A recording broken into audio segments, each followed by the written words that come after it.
Hey friends, welcome to another update on the state of Alberta independence movement. I have a little bit of a different angle than some of the talk that you hear, and which is often about, what a government's GDP would look like and how much money somebody might make. But I think there's also some very important reasons why Alberta needs to separate itself from the current state of Canada, which is increasingly more something of a United Nations, the WEF, global franchise. In my opinion, it's not really. Canada hasn't been a real country for years. It's a franchise region of the United Nations. So what I think is very important, why I will vote for independent Alberta, is a lot to do with the preservation of what is maybe, if it's not too late, the best thing is to cut ties and try to preserve whatever remnant is left of original, traditional Alberta culture. Now, hang on, I use this term and some people have asked, what would you define as Alberta culture?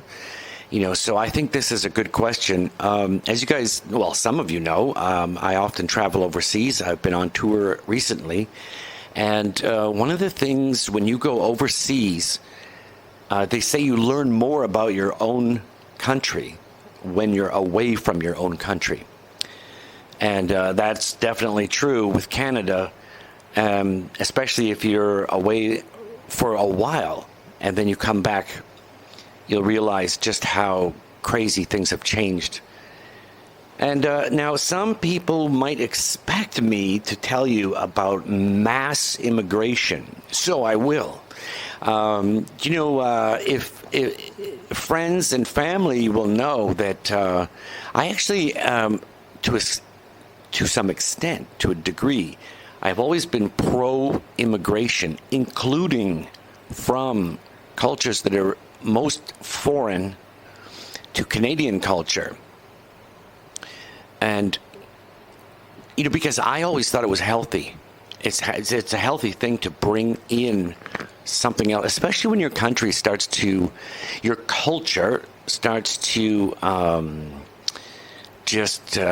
to a halt and starts declining and degenerating. So sometimes what can happen is it's a good thing to bring in people from other parts of the world. But you see, when I was pro-immigration, I'm thinking more back to the old days.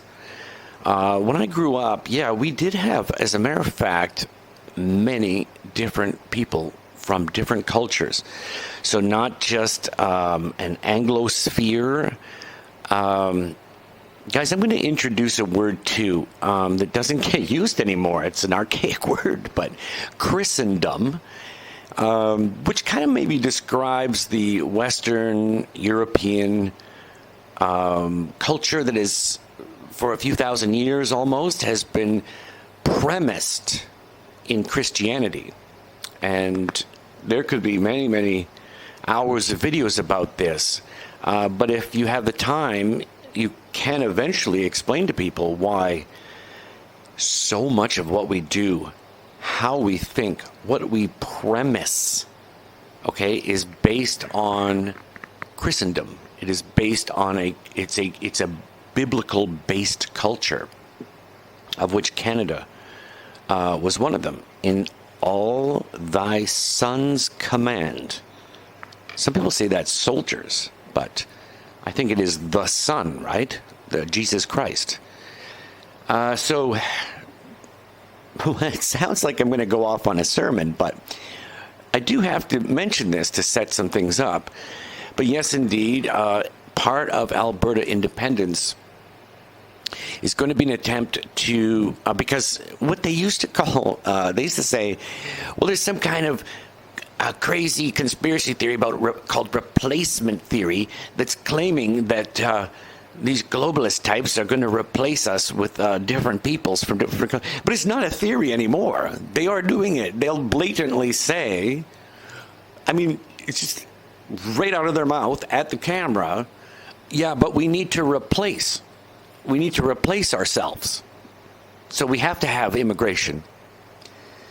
This is one of those beliefs, too, that I challenge constantly. I don't know why, but people say this all the time, including left-wing people, right-wing people, normal people. In Canada have been trained to say, yeah, but we got to replace the missing population. Why would you think that? That's all I would ask listeners. If you've been saying that, or you hear that and then you nod, like as if it's an absolute gospel truth, one thing we know is you must replace the people. If there's a population decline, you need to get other people's people and bring them in to replace the missing ones. Why would you believe that? Why are people saying that? And then everyone goes, that's true. That's true. We do have to replace but so Canada, the new Canada, the franchise, the UN franchise, is indeed doing that.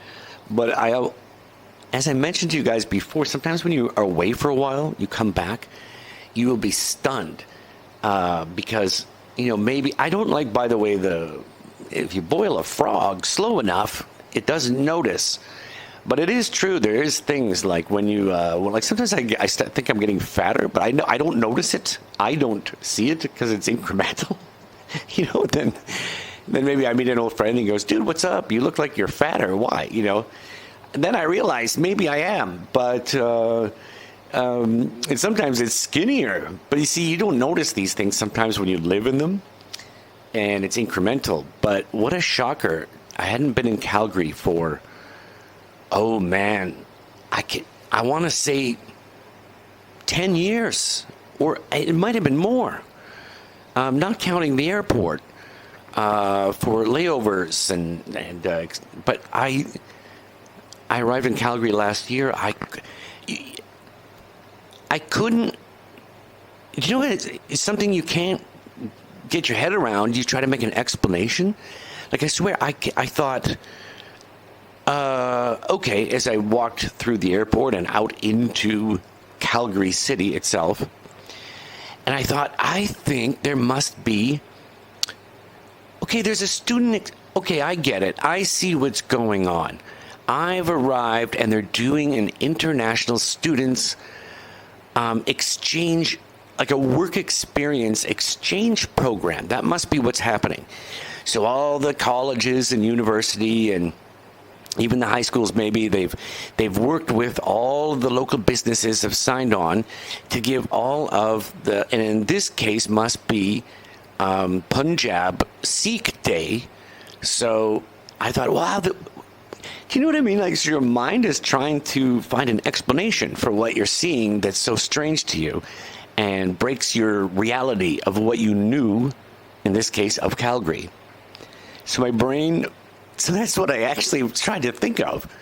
Was, oh, okay, I get it. So this is and then today all the Sikh students do a day at work, which probably counts towards their college credit, and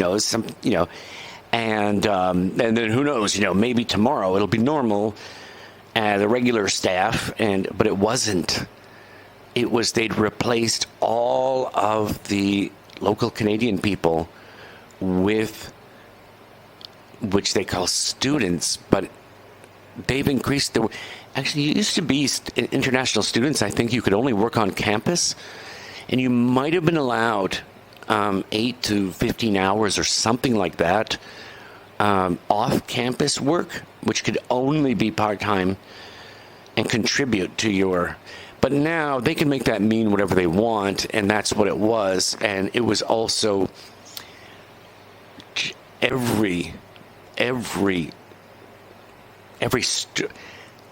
was all of the staff had been replaced with Filipino And, I love the Filipinos. I love Filipinos, but I just thought it was so strange that they'd replaced everybody, all of the staff, with Filipinos. So it was Sikhs and Filipinos had replaced everybody. I know where some of the local people went because I would see them just laying on the street, in corners and in parks. Some of them looked like they were drinking themselves to death. Or where are they? I don't know. So that was shocking to me, and maybe I couldn't see it more because I'd been away for so long. You have to understand, in the old days, you would go to a Subway sandwich store, and you'd see there could be a brown guy and a white guy and a Asian guy. You know what I mean? Like, it's not that you never saw that any before. It was bizarre to see that they had replaced the entire working service industry population with foreigners. So I thought that was wild. And one of the interesting talks I had a great talk with one of the young lady. She was from Punjab, but she had come to Canada an earlier. I think she said 7 years earlier. So, my heart really went out to her because she explained that, like, at that time, she had a dream, like, I'm going to go there, I'm going to be a student, I'll work the maximum hours, I'm going to graduate, I'll save up money to buy a house in Calgary, and, I'm sure she imagined maybe she'll get married and have kids, and she's going to live the Canadian dream, the Alberta dream, but she had no idea that. It's very interesting, too, as well, speaking to another older man who's been in Canada for a long, long time, and just outright said they're going to ruin this country, as well, an Indian, because they didn't expect that they would get wailed on, that successive year after year after year, double and triple and quadruple, until there was more Indians than anyone else, and they're also competing with each other, and that she would have a problem because if she gets a Canadian citizenship, she's out. Goodbye to her job and her dream, because they'll replace her with a temporary foreign worker, or, as they've done a clever thing, created other categories like IMF,